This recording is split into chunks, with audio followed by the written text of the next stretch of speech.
Gunning for Empire on Air, Land and Sea, the Military and Popular Culture. A 55-minute presentation sponsored by the Defence Studies Department held in the Allenbrook Lecture Theatre at the Joint Services Command and Staff College, Shrivenham, on the 3rd of December 2008. The speaker is Dr. Ashley Jackson, King's College, London. Essentially, I've been working on a book that uses a lot of images to look at the cultural presence and representations of the empire. And I just thought, particularly given that this is a staff college, the military bits might be of interest to people here. Now, of course, within all of this, there's plenty of academic debate if one wants it. There is certainly a lively academic debate about the meaning and interpretation of cultural images like the things you see here. I, with, I suppose, standard cowardliness, I'm not going to get involved in that academic debate. I'm not going to be saying that representations of the British military were good or were bad. I'm simply saying that they were very, very ubiquitous and present. Now, we can talk about the meaning and interpretations later, but I just want to make it clear that I'm not saying anything in particular. I'm just going to be reviewing some of the ideas and the images that were purveyed for an awful long time, and until very, very recently, in fact. We tend to associate these things largely with the 19th and early 20th centuries, but they were a lot more recent, and certainly in some of our childhoods, I would suggest they were, in fact, almost prevalent. Now, to get the big pictures out of the way, this essentially is just to illustrate the format of the book that I'm working on, which is going to use a lot, about 170 colour images. And this is the chapter that will look at the military. Also looking at art, you'll recognise on the right a picture in the forum. And when we're looking at grand art of the Lady Butler variety, we should never forget the fact that there are some fine and largely unknown examples of that art in this very building. And you'll see on the centre screen popping up some of our wonderful Mess silver every now and then, which I've kindly been allowed to photograph. And then looking at another chapter with these big pictures, this, of course, is another forum painting, and for me fits very much into that epic tradition of art, you know, the kind of thin red line, Charge of the Light Brigade style of art, and quite beautiful paintings. Like I say, this in particular is a cavalry charge in Palestine in 1917. Now, in the middle are just a whole load of images that will just repeat on a loop, and these are images largely drawn from my own sort of collection of bits and pieces, all with a military or paramilitary theme. To quote G.A. Henty in Through the Sikh Wars, "Give me a lad with pluck and spirit, and I don't care a snap of the fingers whether he can construe Euripides or solve a problem in higher mathematics. What we want for India are men who can ride and shoot, who are ready at any moment to start on a 100-mile journey on horseback, who will scale a hill fort with a handful of men or with a half-dozen sowars," Anglo-Indian native horse soldiers, "tackle a dacoit and his band. Plucky subalterns, brawny sergeants and gleaming battleships were cultural icons. British popular culture was heavily influenced by images of martial endeavour, a phenomenon of the late 19th century that was still powerful, certainly as late as the 1970s, I would argue. Military pageants, such as the Trooping of the Colour, the Royal Tournament, and the Spithead Naval Review, military music in seaside bandstands, overseas wars, and literature and art, all kept the warriors of the British Empire in the public eye. Kipling's yarns from the outposts of empire and Boy's Own Paper stories of Jack Tar gave way after the Second World War to warlord and commando-style comics glorifying war, and television comedies such as It Ain't Half Hot Mum, poking affectionate fun at an institution, in this case the British Army, with which the public was extremely familiar. Thus the British Imperial soldier remained a familiar cultural presence, as did the Grey Guardians of the Royal Navy and the pilot aces of the Royal Air Force, epitomised by Biggles, and surviving long into the jet age. Good picture there to illustrate that. Warlord 1988. And a quote that I like from Captain Squares addressing Corporal Jones of the Wilmington-on-Sea Home Guard in Dad's Army: "Do you realise what you have on your chest there is an illustrated history of the British Empire?" Now, the British Armed Forces, as we know, were in constant action all around the world. The Royal Navy was a reassuring presence, always vigilantly protecting the home islands and patrolling the trade routes of the world. By doing this, the Navy, as the public were frequently told in things like adverts for soap, school education, popular music hall performances, plays and the like, and cheap novels, the Royal Navy upheld international law and the freedom of the seas, thereby ensuring the liberty of Americans and Germans as well as that of Britain's imperial subjects around the world. Where appropriate, the Navy ensured Britain's will through gunboat diplomacy and, of course, the more civilised diplomacy associated with dressing ship and dispensing cocktails on the quarterdeck whilst the Royal Marines Band played a life on the ocean wave. The Army, meanwhile, though occasionally involved in European frays such as the Napoleonic Wars or in the Crimea, was a specialist imperial police force, and even these European conflicts were also dramatically imperial in terms of battlefronts and strategic intent. As has been seen, war on land and sea had been one of the main engines of the expansion of empire. Small wars produced epic art, usually served up on exceedingly large canvases, such as this here, Begg's Sons of the Blood, Lady Butler's Charge of the Light Brigade, Robert Gibbs' The Thin Red Line, and G.W. Joy's General Gordon's Last Stand. Military heroism and the martial spirit also inspired popular poetry, which reached boiling point as the First World War approached, with titles such as Fight for the Flag, published in 1914.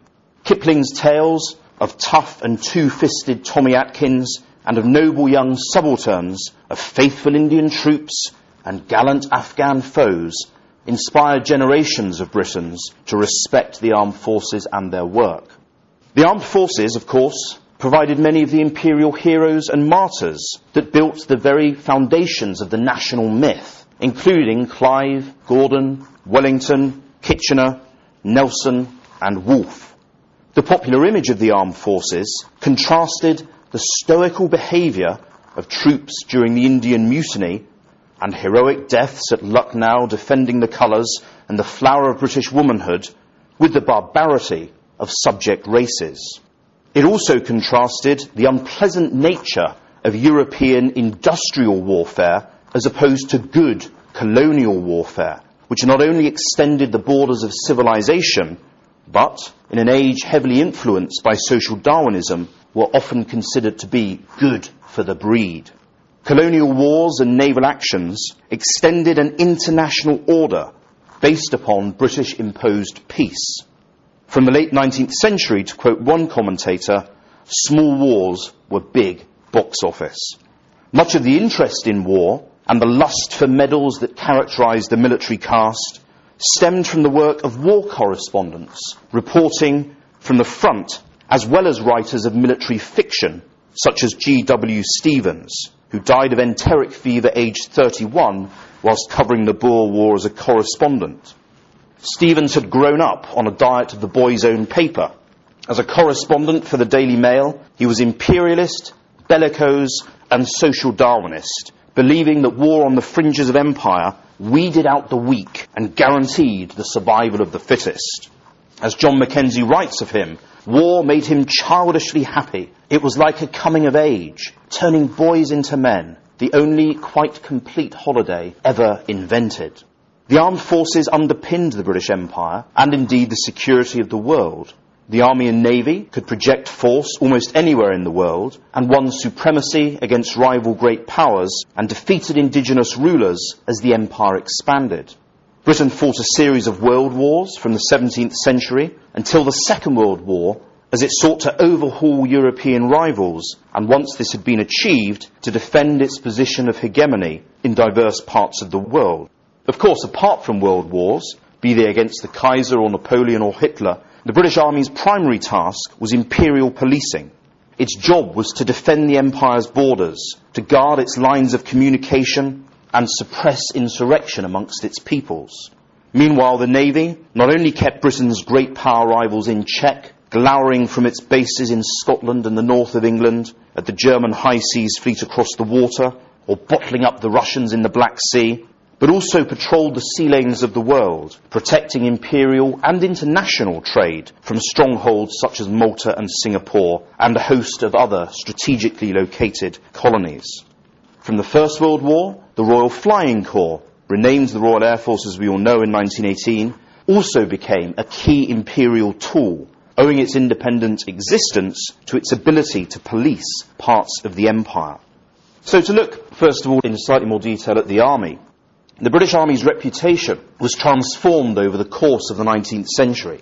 In 1800, British soldiers, Wellington's famous scum of the earth, were renowned, in some quarters at least, for their rapacity and ill discipline.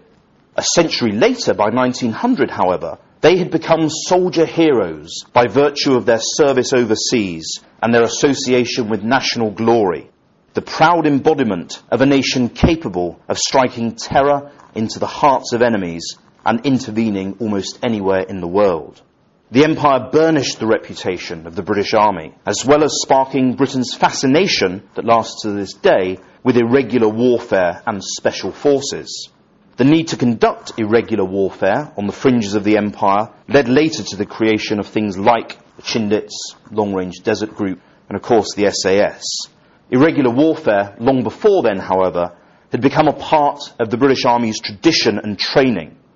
During the heyday of the British Empire, public interest in the army was maintained by a combination of regular overseas ventures in dramatic settings, fought against colourful enemies, and of course the largely bloodless nature of these skirmishes that made pleasing reading when the Times or the Illustrated London News was digested at the breakfast table. Hero myths came to surround the Empire's soldiery, from the mystic appeal of Gordon, the martyr of Khartoum, to the common soldier brought to life by Kipling, and indeed things like the national adulation of VC winners. This transformation of the military's reputation was largely due to the fact that during the 100-year stretch from Waterloo to the First World War, the British soldier was removed from his uncomfortable closeness to the British public. In 1800, looking more widely, the press gang was still a legitimate recruiting technique for the Navy, and the British soldier was as likely to ride the public down as during the Peterloo massacre, as he was to save it from foreign invasion. But by 1900, he was billeted on the frontiers of a romanticised empire, soldiering where the watching public saw no blood but read of the glory. As Thomas Hardy wrote, "War makes rattling good history, but peace is poor reading." The expansion of empire and its subsequent policing meant that the British military got rather a lot of the former, whilst the public at home were able to revel in their exploits because of a surfeit of the latter. Throughout the 19th and 20th centuries, this army, and crucially its indigenous allies, fought innumerable small wars, a complete misnomer of course, all over the world, from New Zealand and the New Hebrides to China, Burma, Iran, Afghanistan, the Caribbeans, the Americas, and all over Africa. Medals were struck for all sorts of campaigns on the frontiers of empire: Ashanti, Basutoland, Burma, China, Java, Kabul, Kandahar, Nepal, Sindh. And the Victoria Cross was instituted by royal warrant in 1856. Now I'll just dwell for a little on the indigenous supports to this army, because these were also embedded in the public imagination. Because of course this was very much a multinational military enterprise, and throughout its history the British Army, and to a lesser extent the Navy and the Air Force, made great use of indigenous manpower resources. Most famously, of course, the Indian Army, which I'll mention in a little while, but also a whole gallimaufry of long-forgotten units: the Aden Protectorate Levies, the Transjordan Frontier Force, the Ceylon Planters Rifle Corps. An amazing diversity of properly uniformed, properly trained, professional fighting men, and sometimes women from all over the world. A real testament to, if you like, the shared nature of imperial endeavour, whatever we now choose to think about it. Until the 1940s, India was the greatest overseas seat of British military power, the barracks in an Oriental Sea, as it has famously been described, from which British power was dispatched to China, to the Dutch East Indies, Malaya, the Persian Gulf, the Middle East, Africa, and even to Europe. The British officer in India had privileges of rank and regiment and rare opportunities for sport, hunting, and action in the field. As one commentator put it, India was the soldier's paradise. If you were in the army, you could do anything. It was in India that the young Winston Churchill earned his spurs during a frenetic career as a subaltern, managing to win the coveted interregimental polo trophy, a holy grail for British and Indian cavalry regiments, and coming under fire during campaigns on the northwest frontier.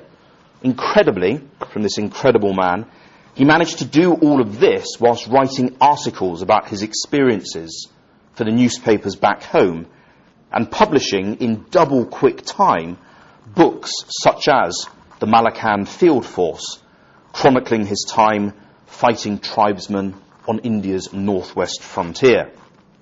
Army life in India was centred on the cantonment and the mess. As one officer put it, we felt ourselves a class apart, a samurai class. The officers' mess was the centre of regimental life, a world of out-of-date newspapers and copies of the field, mess silver, passing the port, chits at the bar, and hijinks after dinner.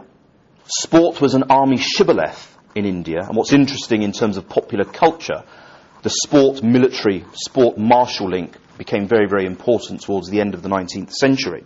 So sport was an army shibboleth in India. Units such as the Bengal Lancers, as well as British regiments, placing a high premium upon horsemanship and particularly polo. For the other ranks, barracks life could be drab, parading to draw rations, parading to draw stores, parading for everything. It was a world of mosquito nets, charwallahs with big silver urns, and staggeringly smart uniforms. For in India, an unlimited workforce allowed bullying to reach new heights, producing, some would say, the empire's smartest soldiers. For the other ranks, not speaking to a woman for the duration of an 8 or 9 year tour was common, as of course were periodic and intense spells of fighting on the grim, skirmishing with the tribes around the northwest frontier region. Military pomp and display was an extremely important element of soldiering and the relationship between armed forces and society in Britain and also overseas. Overseas, showing the flag and demonstrating military capability reminded potential foes of the power at the disposal of the government, as well as giving the men something to do. As one person put it, writing of India, the new year always began with a burst of military splendour. The King Emperor's parade on New Year's Day, when on every parade ground in India, cavalry and infantry were to be observed marching, trotting past, or even galloping past in lines of squadrons. Spike Milligan was born in Ahmednagar, the son of a sergeant major in the Royal Artillery. He recalled the Armistice Day parade in Pune, where elephant gun batteries paraded in phalanxes of 6 in a line, all polished up, all their toes whitened up, with leather harnesses and the regimental banner hung from the forehead of the middle elephant. This was the army in India seen in all its glory, as he put it, a sight few watched unmoved. As Vera Birdwood described when recalling her husband's cavalry regiment passing the saluting base, there was a great deal of jingling harness, the regiments with pennants flying from their lances and their horses tossing their heads, all beautifully groomed. Display was also an important part in recruiting tours throughout the empire. In India, for example, as one officer put it, at the entrance to the village, you'd probably be met by the local village band, big drums, pipes and side drums. Then you'd be received by your head host, generally one of the senior Indian ex-army officers, and brought out under the great village tree, the peepal tree, under which the whole village would come and sit.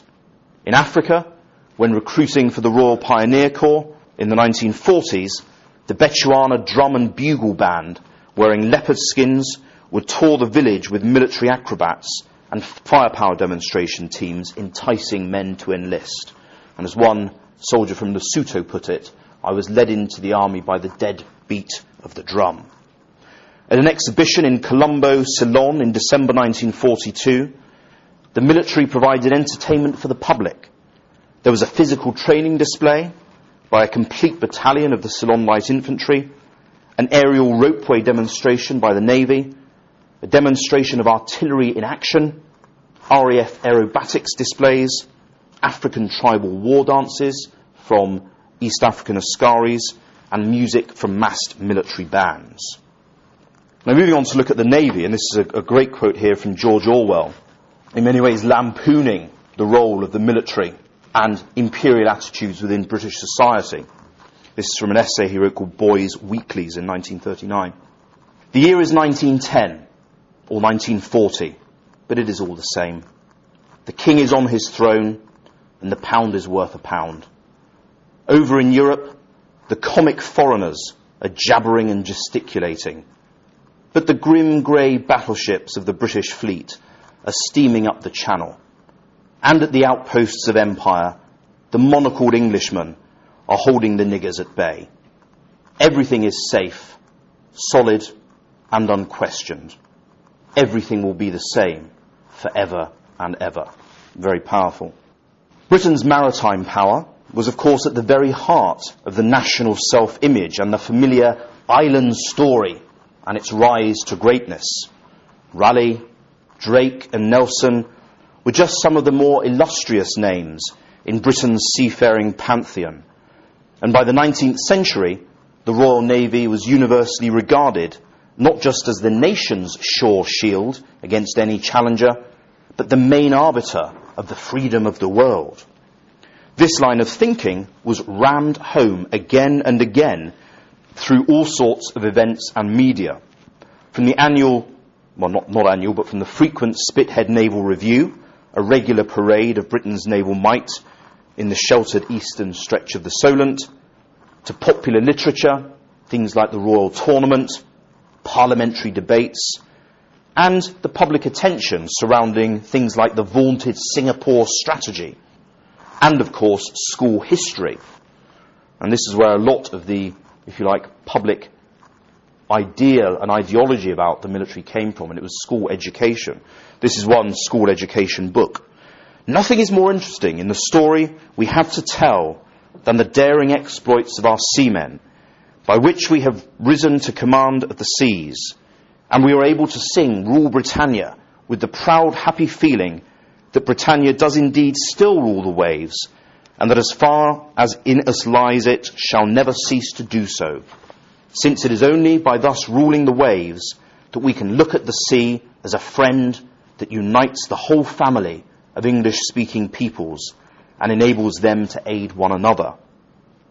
So in many ways, the main burden of defending the British Isles and every imperial territory around the world belonged to the senior service ultimately, and it was fitting, therefore, that until the later years of the Second World War, Britain had the largest navy in the world. In order to protect commerce, trade and international freedom, as the British were at pains to emphasise, not for any particular warlike purpose. It was an imperial navy like no other, maintaining fleets and squadrons all over the world, along with all necessary port installations, shore bases, ancillary vessels, etc. And it's also worth mentioning the interesting tradition in ship naming, of imperial ship naming, where you had things like tribal class destroyers, so HMS Afridi, Ashanti, Hakka, colony class cruisers, Mauritius, Trinidad, Uganda, and ruler class escort carriers, Khedive, Nabob, Rajah, Shah. Many colonies and cities had ships named for them: HMS Cairo, Calcutta, Cape Town, Colombo, Kandahar, Khartoum, providing a touch of colour alongside the Cornwalls, Devonshires and Sheffields of the fleet. And of course, Dominion ships, like in Australia, often bore their cities' names: Bendigo, Ballarat, Hobart, etc.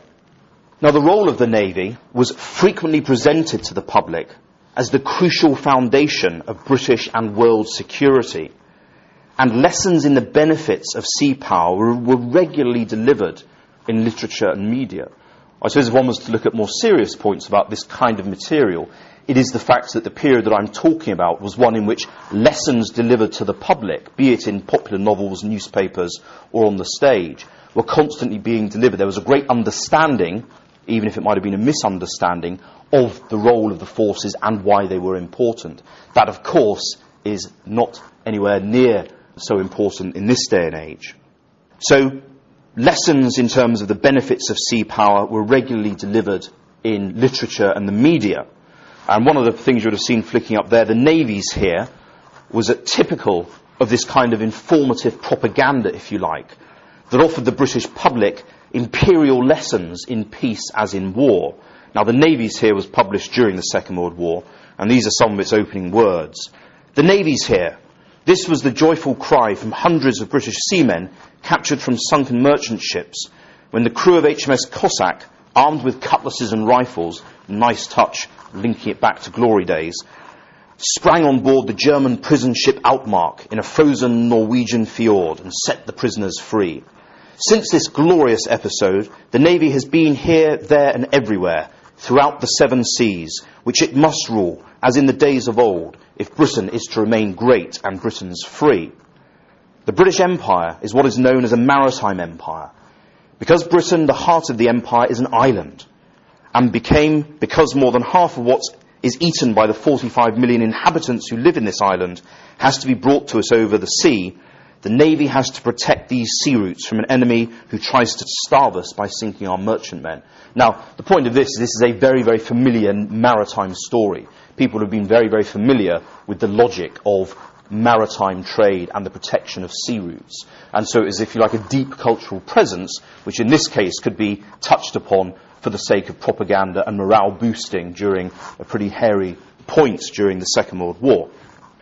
Now, moving on to the Royal Air Force, though the junior of the three armed services, the RAF soon gained ground on the others in terms of popular imagery and popular imagination because of the glamour associated with flight and flying machines.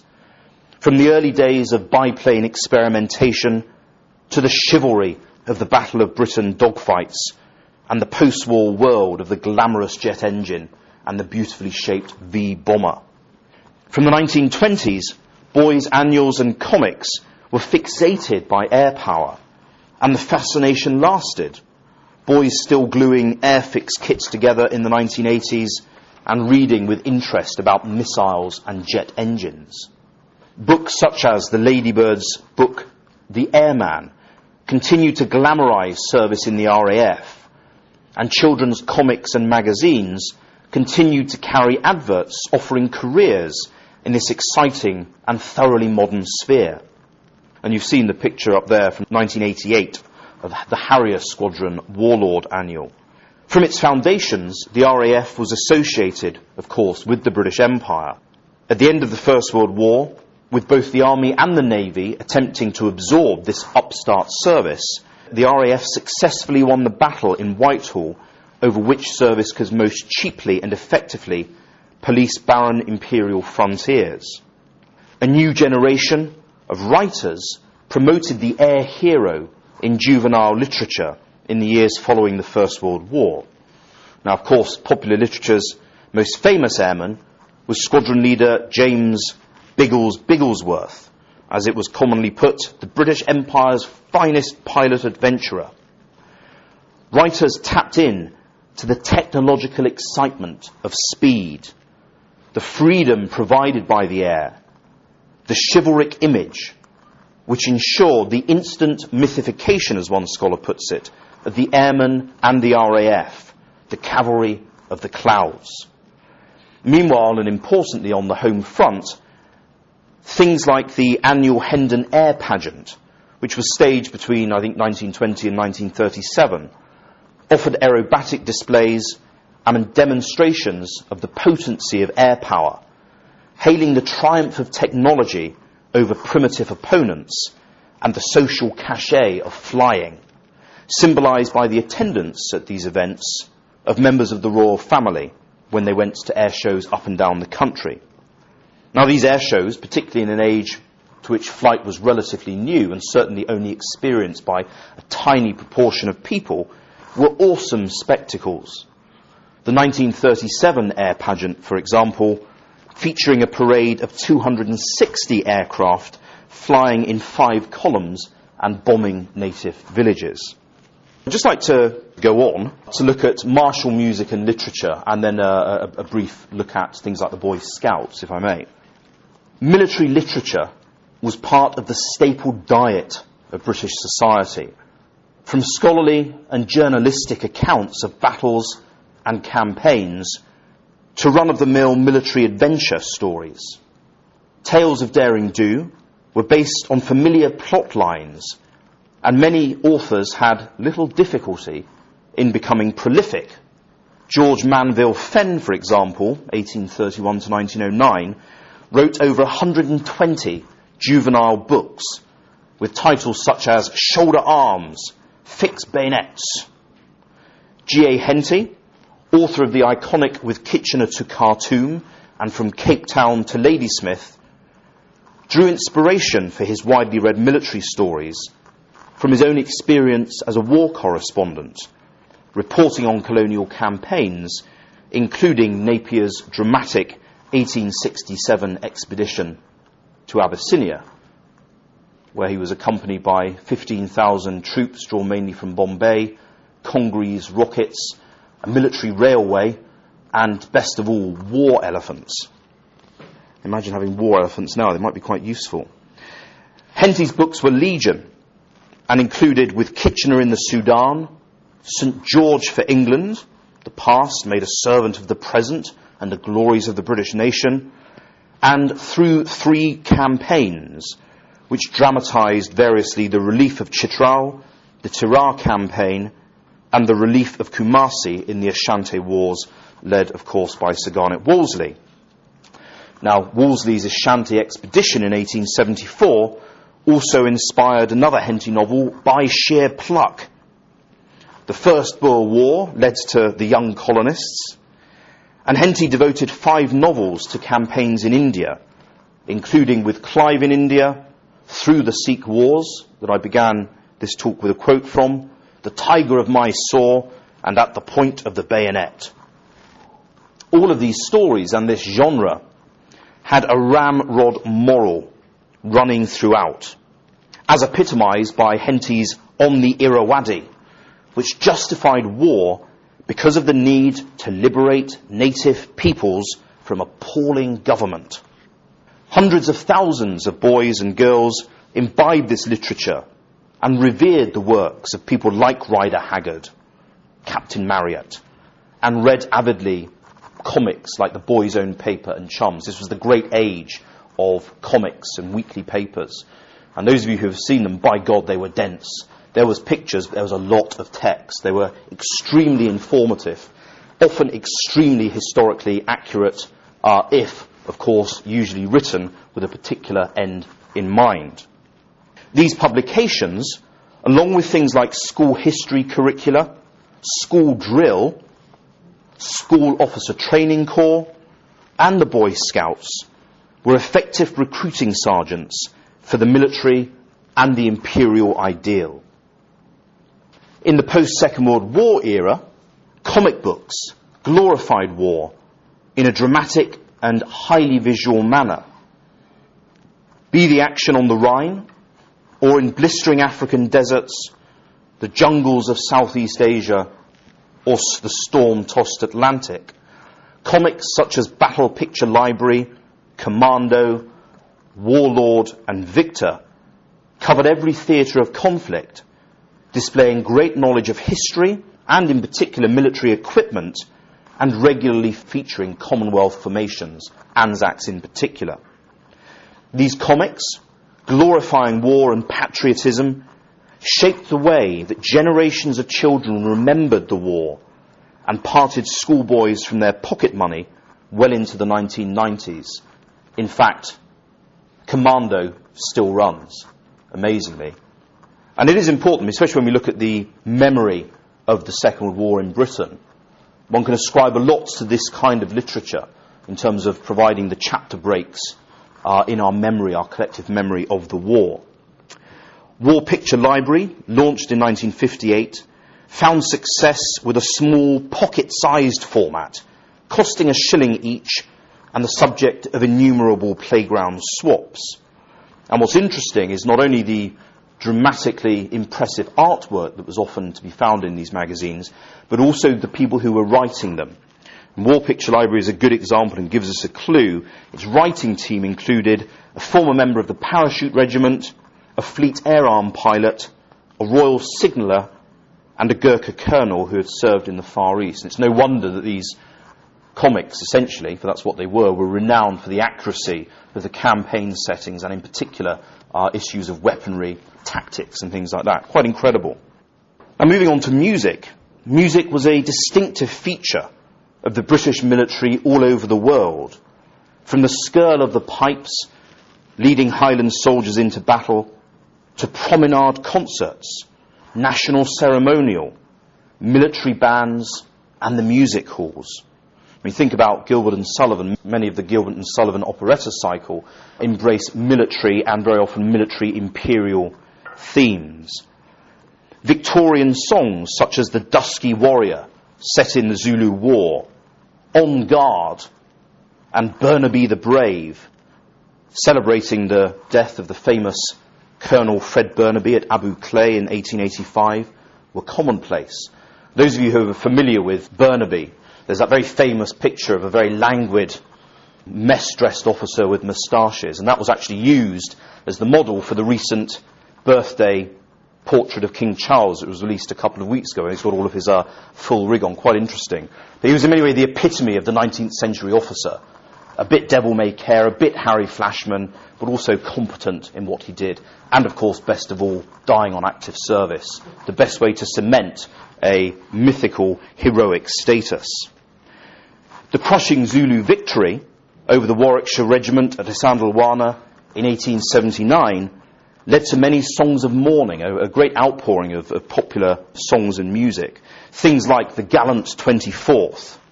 Victories, of course, led to even more songs and sort of cheap music hall and sheet music production. So people could take music home, play it around the family piano and sing about how wonderful the soldiers of empire were and all the rest of it. What you would do on a Sunday afternoon. Music and ceremony, for example, the trooping of the colour and the changing of the guard, were, in the words of Robert Giddings, part of an extremely powerful cultural grammar that existed not only in costume and ritual, but in music, gesture and language. The organisation of military bands coincided with the high watermark of Victorian imperialism, the Royal Military School of Music apparently being founded in 1857, allegedly because the standard of military music was thought to be so abysmal.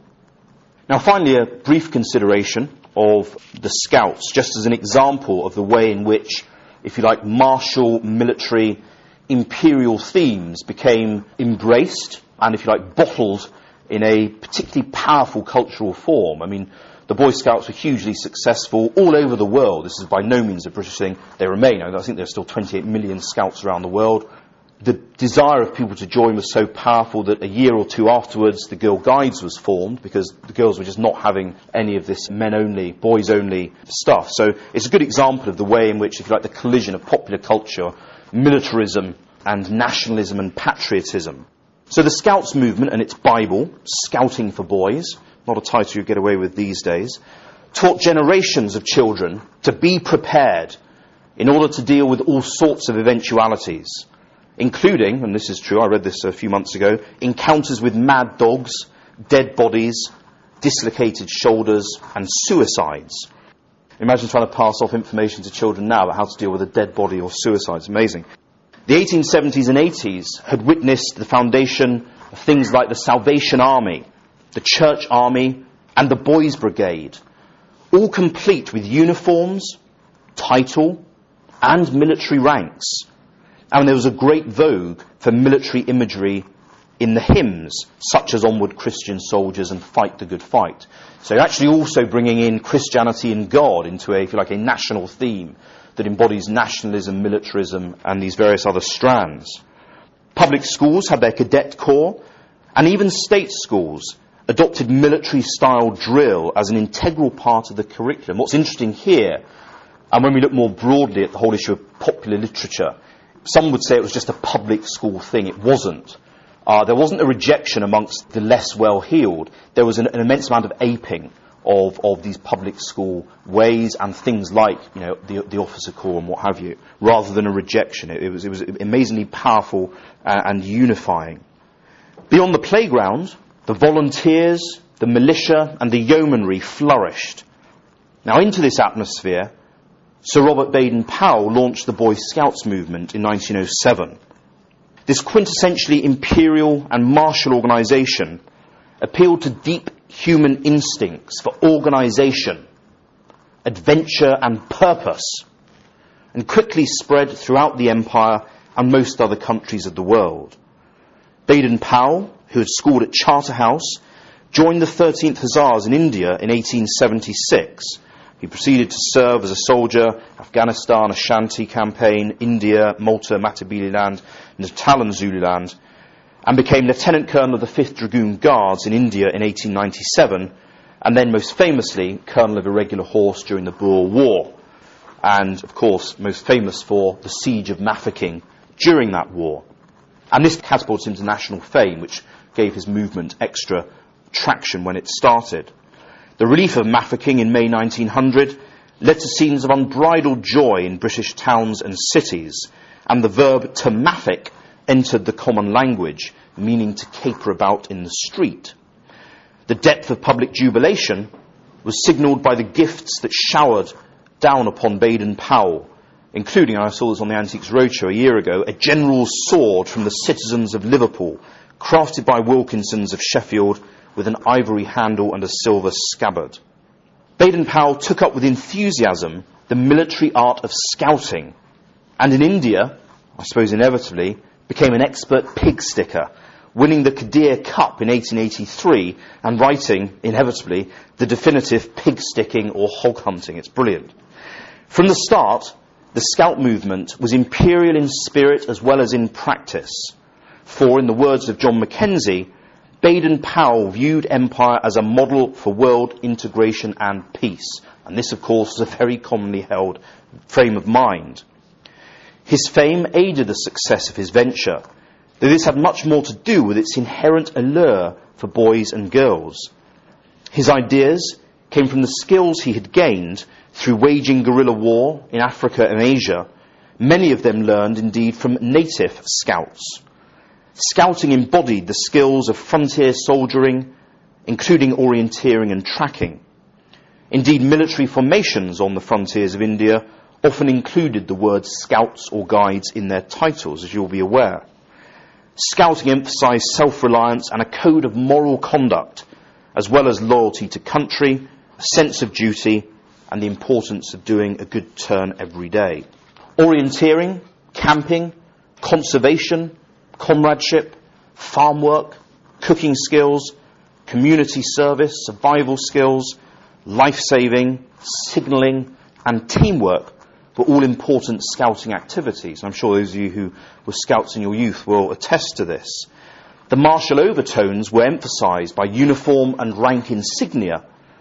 The Cub Scouts, for example, progressing through a badge system, and the movement organised into districts, groups, troops, and units led by patrol leaders. Throughout Scouting for Boys, Baden-Powell's campfire yarns are full of lessons from the Empire and from its native peoples and martial units. As he says, the history of the British Empire has been made up of adventurers and explorers, the scouts of the nation, for hundreds of years. The scouting, woodcraft and general outdoor skills of Zulus, Swazis and other people are admired throughout the book, and the Scouts' war dance was a Zulu chant. It's war song based on a Zulu dance. I suppose just to reiterate, this isn't rocket science, it isn't in any way ground new material, new ideas, but I think it's interesting to look at imagery and, I suppose, the construction of national myths and national moods that have been very important in the past. And perhaps what's more interesting and is less easy to document, it's very easy to flash up pictures and talk about them, that's easy. But reading what people made of them is a completely different matter. And we mustn't do the people of the past a disservice by saying that they all believed this, or that they all read it in one uniform way. And, of course, the other thing that is intriguing is to what extent there are legacies today. Dr. Jackson was asked 3 questions. Question 1. To what extent has the imagery almost become the truth, or prevented us from getting hold of the truth? I think it's very interesting, and I suppose we're probably in a lengthy period now where people are trying, and have been for decades, to unpick myths. You know, we would no longer think about, say, a particular campaign in Afghanistan or some part of Africa as glorious and wonderful. Those days have gone, and a lot of this, I suppose you then will start getting a swing back in the other direction, as so often happens with these kinds of sort of historical movements. People have been very, very keen to bring in things like the importance of, certainly in colonial campaigns, indigenous support, be it in terms of portering or even, actual sort of frontline combat. And so the old histories in which it was very much about sort of, British forces, or if there were native allies, they were loyal, subject people, trying to get away from those kinds of images and look more at the complexity of what happened. Whilst also, and I think it's important, is that, of course, one take on the empire that is very, very common, particularly one could say amongst, sort of left liberal sections of society in a country like Britain, is that empire is always evil, it was always a terrible imposition, it was always done in a bad way, and there was no justification for it whatsoever, morally or on any other grounds. I suppose that now people are looking much more seriously at the nature of imperial power.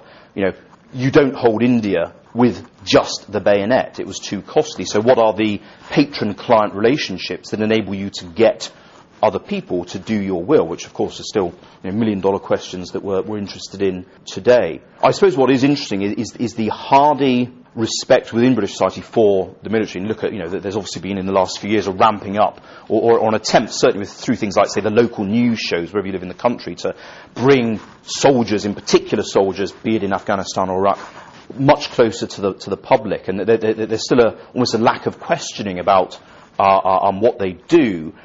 Why they're there, and the political level decisions are, of course, much more easily criticised. But there's still an element of, for want of a better word, sort of sacrosanct identity around the British soldier, or the British airman, the British sailor. I think it's interesting how these things are renovated. Question 2. In your research, how frequently did you come across deliberate satire? I think it's, again, like what we're talking about now, it's a real heartland issue when it comes to interpretation. Yes, the Orwell quote, the reason I like it so much is because it's bitingly satirical. And of course he wrote many other things, because he had actually been an imperial civil servant. He'd joined the Indian Imperial Police, served in Burma as an imperial officer, and whilst he was there, just had this almost sort of Damascene conversion into realising what he considered to be the iniquities inherent in any kind of imperial relationship. And so then lots of his subsequent work is really having a go. And there were plenty of other people. I mean, on the one hand, you've got a political tradition. So you might have some people on the emerging left wing of, like the Independent Labour Party, Marxists, who want to look at the world in terms of class issues, not race issues. So they are going to seek, if you like, fraternity with downtrodden people in colonies or anywhere else in the world. Then you always have you look at the kind of public outcry about the early activities of the East India Company. One of the reasons why the East India Company is gradually disciplined to be more, if you like, a properly audited British state apparatus is because there's this outcry about the unethical side of Britain's ruling Indians in the first place and making vast fortunes from doing it. A political angle, because obviously lots of those early nabobs who had gone and famously sort of shaken the pagoda tree would then come back to the UK, build country houses, buy land, and therefore attain political power. So there's an issue of, almost like party politics, if you like. So you always had plenty of powerful voices. Also, when you have things like a very common thing at the end of the 19th century and way into the 20th century was to bring over native villages. So you'd have something like the Wembley Empire exhibition for which Wembley Stadium was built, or the Glasgow exhibition in the 30s, or whatever. Stuff going on at places like Earl's Court. And you would very commonly have a native kraal with 200 Zulus you had shipped over with their families. So in a museum-like way, you could go and have a look at the Zulus with their little children and things like that. Buffalo Bill was also very popular in the UK. Bring over some proper native Indians and what have you. Now, of course, for many people, it was just an entertainment. For many other people, as was famously said about the Empire exhibition, it was, as Kate said, it was on the one hand supposed to be a great message about how great the empire was and how important it was that you all bear in mind that imperial unity is important and makes your bread cheaper. But of course, a lot of people went for the dodgems and the ice cream. Messages over their head didn't give a monkeys about that. With these Zulu kraals and Buffalo Bill, of course, some people just went to look. Others were absolutely shocked by, if you like, this kind of this bizarre, macabre entertainment using human beings. So I think you always had those voices. I think the important thing is that circa 1900 they were not particularly powerful. There were lots of imperial ideas, for example, the fitness and rightness of a white Western nation to rule non-whites overseas, that were pretty much generally accepted amongst great swathes of the population, or not sufficiently repugnant for them to be sort of actively challenged, if you like. Now, of course, one of the big changes that happens in the 20th century, which makes it much more difficult as the 20th century matures for countries like Britain or America to do stuff overseas, is issues about universal rights and the incorrectness, if you like, of dominating other people became much more powerful.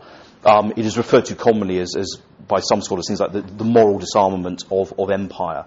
So particularly when you have the Boer War, revelations about concentration camps, etc., you begin to have much more powerful voices that become, if you like, more heeded by the wider society. And of course we have to bear in mind that this is a society that is only during this period becoming properly democratic. It's only the Reform Acts in, say, 67, 1884, 85, and then the enfranchisement of women after the First World War that means public opinion, and a much more educated public opinion, has become more powerful. Question 3. What was the first to decline? Was it the culture as an entertainment form, or was it the decline of the empire and our attitude towards it?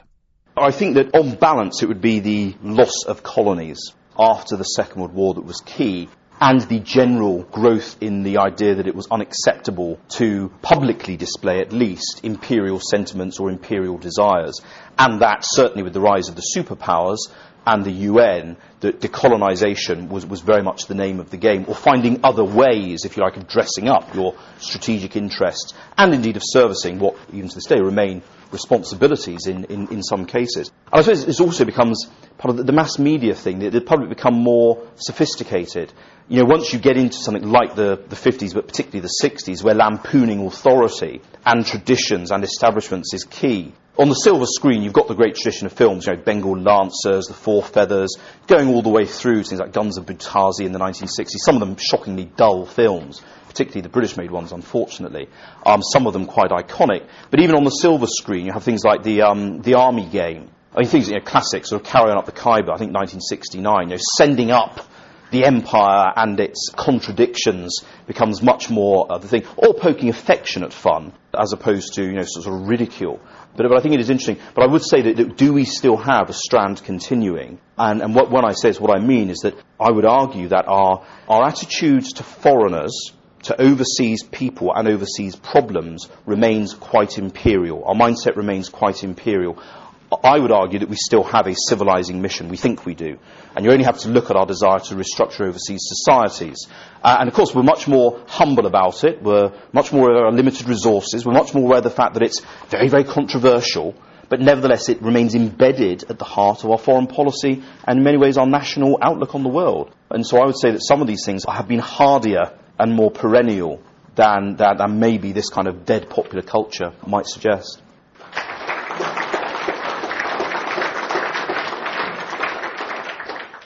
Please note that any views expressed in this presentation are entirely and solely those of the speaker and do not necessarily reflect the official thinking and policy of their organisation, Her Majesty's Government, or the Ministry of Defence.